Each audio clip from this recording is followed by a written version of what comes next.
Memórias Póstumas de Brás Cubas, capítulo 12, intitulado Um Episódio de 1814. Mas eu não quero passar adiante sem contar sumariamente, ou seja, resumidamente aqui, um galante episódio de 1814. Galante pode ser aquele significado que a gente está acostumado, mas aqui é picante, distinto, né? Tinha 9 anos. Napoleão, quando eu nasci, estava já em todo o esplendor da glória e do poder. Era imperador e granjeara inteiramente a admiração dos homens. Lembre-se que Napoleão foi imperador de 1804 a 1814, né? Nós estamos agora, e em 1815 ele vai assumir o poder lá em umas situações isoladas, né? Então, quando o Napoleão assumiu como imperador, em 1804, o Brás Cubas nem tinha nascido ainda, porque lembre-se, ele nascerá em 1805, ok? Um ano depois do Napoleão se tornar imperador. Napoleão, quando eu nasci, estava já em todo o esplendor da glória e do poder. Era imperador e granjeara inteiramente a admiração dos homens. Meu pai, que à força de persuadir os outros da nossa nobreza, acabara persuadindo-se a si próprio. Nutria contra ele um ódio puramente mental, um ódio teórico, né? Não, ele chegou à conclusão por A mais B que ele deveria odiar o Napoleão, né? E lembre-se, isso não é a natureza do ódio, né? É um ódio racionalizado, né? Bom, eu sou de uma família nobre, lembre-se que por causa de Napoleão, a monarquia de Portugal teve que fugir, né, e vir para o Brasil. Então, o pai do Brás Cubas se convenceu de que ele é um dos nobres, ou pelo menos de descendência nobre. Logo, temos que odiar Napoleão, que está acabando com todas as nobrezas da Europa. Era isso motivo de renidas contendas em nossa casa, porque meu tio João, não sei se por espírito de classe e simpatia de ofício, perdoava no déspota o que admirava no general.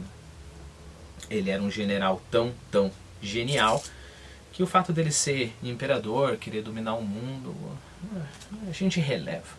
Meu tio padre era inflexível contra o corso, e outros parentes dividiam-se. Daí as controvérsias e as rusgas, né? Os desentendimentos.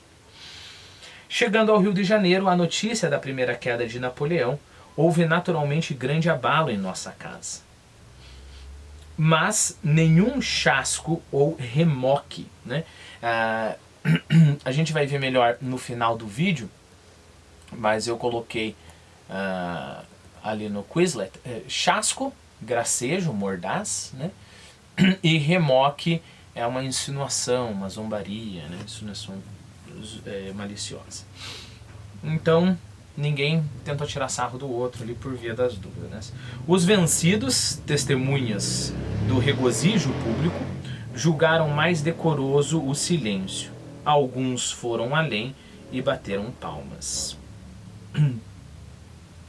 A população cordialmente alegre não regateou, ou seja, não economizou demonstrações de afeto à família, a real família, né? Novamente, caindo Napoleão, caiu quem estava conquistando a Portugal. Então, claro, isso é maravilhosamente bom para a família real. Houve iluminações, salvas, Te Deum, cortejos e aclamações. Iluminações, pessoas acendiam lá lanternas, né? Como modo de mostrar o apoio. Talvez no final do vídeo eu conte um caso em que isso fica bem nítido, né? Te Deum, eu simplificando, é uma celebração religiosa para louvar a Deus por grandes acontecimentos, né? Falemos com mais detalhes no final.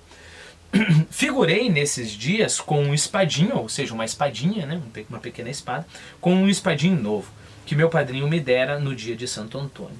E francamente interessava-me mais o espadim do que a queda de Bonaparte. Isso é interessante, vai ser importante, né? É mais importante a espada de brinquedo que ele ganhou do que a queda do da maior personalidade da época, a maior personalidade do mundo da época. É mais importante o seu brinquedo do que milhões de pessoas que foram dominadas por Napoleão, né? Nunca me esqueceu esse fenômeno. Nunca mais deixei de pensar comigo que o nosso espadim é sempre maior do que a espada de Napoleão. O nosso espadim é sempre maior que a espada de Napoleão. Tem lá uma mudança... eu tenho um bom exemplo, né? Se você é taxista, me perdoe, você não vai gostar, né? Antes de aparecer o Uber, os taxistas, pelo menos aqui em Curitiba, tinham um monopólio do transporte, né? Então, só o taxista tinha licença para fazer esse tipo de transporte particular. E o que era pior, as licenças para se ter um táxi eram limitadas. Isso significa o quê? Isso significa que não podia, sei lá, se mais 300 pessoas decidissem que é um negócio muito rendável ser taxista. Elas não podiam simplesmente chegar lá e comprar uma licença. Como as licenças eram limitadas, sei lá, tinha pessoas lá com 200 licenças, né, 200 carros. Cada licença daquela chegava a valer 100 mil reais, né? Então, independente do carro, você comprava só um número de licença. Então pensa como isso é estúpido, né? Porque você elimina a competição, né? Basicamente isso. O taxista sabe que pode ser rude com você, que pode cobrar o que quiser. É claro, tinha uma questão de tabela e tudo mais, mas mesmo assim que você não tinha outra opção, né? Não poderia entrar mais taxistas e falar, não, eu faço um preço melhor, né? Quando entrou o Uber, todo mundo soube que era uma boa para todo mundo, porque abria o mercado para livre competição, e isso é muito bom para o consumidor, né? E aí eu lembro que eu tenho uma tia minha que ela tinha uma licença, ela tinha um táxi, né? E aí o que ela fazia? Como ela ganhava muito dinheiro com o táxi, ela não precisava trabalhar, ela só tinha o táxi e contratava lá 2 ou 3 motoristas para trabalhar para ela, né?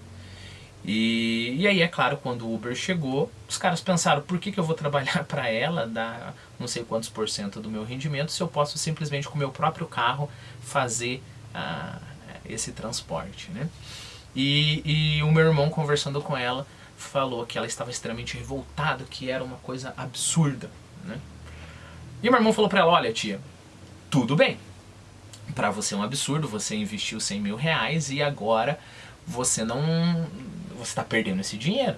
Mas se você sair dessa tua concepção só o que você está ganhando ou perdendo, você sabe que é uma coisa melhor para todo mundo, né? Melhor para os motoristas, é mais justo, melhor para os passageiros, porque vão poder pagar menos. E aí, para o mérito da minha tia, ela teve que admitir, ela falou, se for para pensar fora do meu umbigo, é verdade, né?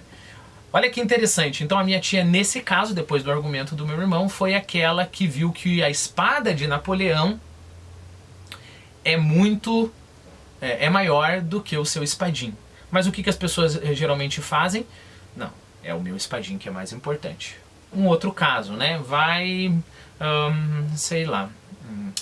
entrar um novo chefe na tua empresa e ele vai cortar benefício geral, né? E você vê que a estratégia dele é terrível para a empresa a longo prazo, né? Aquele cara durão. Mas ele vai te promover. Você vai ter o dobro do teu salário. Os teus colegas vão ter que trabalhar mais, vão ter mais pressão, mas você vai ter o dobro do teu salário. O que você faz? Você apoia o novo chefe. Por quê? Porque o nosso espadim é sempre maior do que a espada de Napoleão, né? Nunca mais deixei de pensar comigo que o nosso espadim é sempre maior do que a espada de Napoleão. E notem que eu ouvi muito discurso quando era vivo, li muita página rumorosa de grandes ideias e maiores palavras, Mas não sei porquê, no fundo dos aplausos que me arrancavam da boca, lá escoava alguma vez este conceito de experimentado, né? Gato escaldado. Vai-te embora, tu só cuidas do espadim. Sei que você quer ajudar todo mundo, ele pensava, né? Lá no fundo. Ah, sei que você está pensando nos pobres. Ah, sei que você está pensando sei lá o que. Você só está pensando no teu espadinho no final das contas, né? Lembre-se que o Brás Cubas é um desiludido da humanidade, né? Ótimo. Leitura para por aqui. Vamos à sessão de digressão e estudo. Então vamos lá. Bom, primeiro de tudo, nós vimos Galante, né? É claro que Galante pode ser aquele que se destaca pela elegância, discrição, donairoso, esbelto, distinto, né? Não é o caso aqui. Pode ser também amável com as damas, também não é o caso aqui. Que é inteligente e engraçado, espirituoso, chegou mais perto desse caso Galante, e que revela certa malícia, picante. Tanto é que o exemplo que nós temos ali no Oás é uma história galante. Então é esse galante que a gente procura, né? Bom, saber pelo menos um pouquinho do Napoleão é interessante, né? Então Napoleão nasceu em 1769 e morreu em 1821. Foi um estadista e militar francês que ganhou destaque durante a Revolução Francesa, isso é importante, né? Revolução Francesa que iria trazer, né, a grande democracia, que iria libertar o povo, não mais o povo oprimido pela igreja e pelos nobres, né? E o próprio Napoleão Bonaparte, que ganhou destaque na Revolução Francesa, dali a alguns anos pegaria o poder, né? E liderou várias campanhas militares de sucesso durante as guerras revolucionárias francesas. Foi imperador dos franceses, como Napoleão I, de 1804 a 1814, e brevemente em 1815, durante os 100 dias. Napoleão dominou os assuntos europeus e globais por mais de uma década, enquanto liderava a França contra uma série de coalizões nas guerras napoleônicas. Então, basicamente, ele contra o mundo inteiro, né, essa força dele. Ele venceu a maioria desses conflitos e a grande maioria de suas batalhas, construindo um grande império que governava grande parte da Europa continental antes do seu colapso final em 1815. Ele é considerado um dos maiores comandantes da história e suas guerras e campanhas são estudadas em escolas militares em todo o mundo até hoje. O legado político e cultural de Napoleão perdurou como um dos líderes mais célebres e controversos da história da humanidade, né? Os ancestrais de Napoleão descendiam da nobreza italiana menor. Bom, aqui uma curiosidade, né? Depois nós vimos Corso, né? Lembre-se que o tio era inflexível contra o Corso, o tio padre, né? Corso aqui é relativo de Córcega. Ah, sim. A curiosidade que eu não li para vocês é que o Napoleão... Então eu vou ter que ler pra gente entender por que o Brás Cubas chamou ele de Corso, né? Os ancestrais de Napoleão descendiam da nobreza italiana menor de origem toscana, que vieram para Córcega, da Ligúria, no século XVI. Napoleão se vangloriou de sua herança italiana dizendo: eu sou da raça que funda impérios. E ele se referiu a si mesmo como mais italiano ou toscano do que corso, né? Então a gente tem sobre o nascimento dele. Bom, lembre-se que rusga é uma briguinha, né? É uma briga e assim por diante. Chasco, como a gente viu, é um gracejo mordaz, caçoada. Remoque é um dito picante, uma insinuação maliciosa ou uma zombaria, né?